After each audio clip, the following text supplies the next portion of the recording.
ಧರ್ಮಸ್ಥಳ ಗ್ರಾಮಾಭಿವೃದ್ಧಿ ಸಂಘಗಳಿಂದ ಸಾಲ ವಸೂಲಿ ಮಾಡಿ ಸಂಗ್ರಹಿಸಲಾಗಿದ್ದ 5 ಲಕ್ಷ ಹಣವನ್ನು ಹಾಡಹಗಲೇ ಖತರ್ನಾಕ್ ಕಳ್ಳರು ಕಿತ್ತುಕೊಂಡು ಪರಾರಿಯಾಗಿರುವ ಭಯಾನಕ ಘಟನೆ ಮುಳಬಾಗಿಲು ನಗರದ ಶಾಮೀರ್ ಮೊಹಲ್ಲಾದ ಸಂಘದ ಕಚೇರಿಯಲ್ಲಿ ನಡೆದಿದೆ.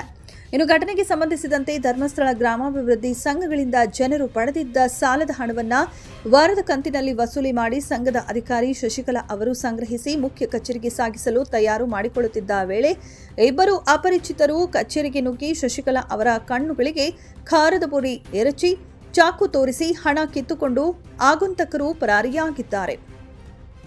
ಇನ್ನು ಈ ಸಂಬಂಧ ಘಟನಾ ಸ್ಥಳಕ್ಕೆ ಜಿಲ್ಲಾ ಪೊಲೀಸ್ ವರಿಷ್ಠಾಧಿಕಾರಿ ಕನ್ನಿಕಾ ಸಿಕ್ರಿವಾಲ್, ಎಎಸ್ಪಿ ಮನೀಷಾ ಮನೋಹಿ, ಶ್ವಾನದಳ ಹಾಗೂ ಬೆರಳಚ್ಚು ತಜ್ಞರು ಭೇಟಿ ನೀಡಿ ಪರಿಶೀಲಿಸಿದರು.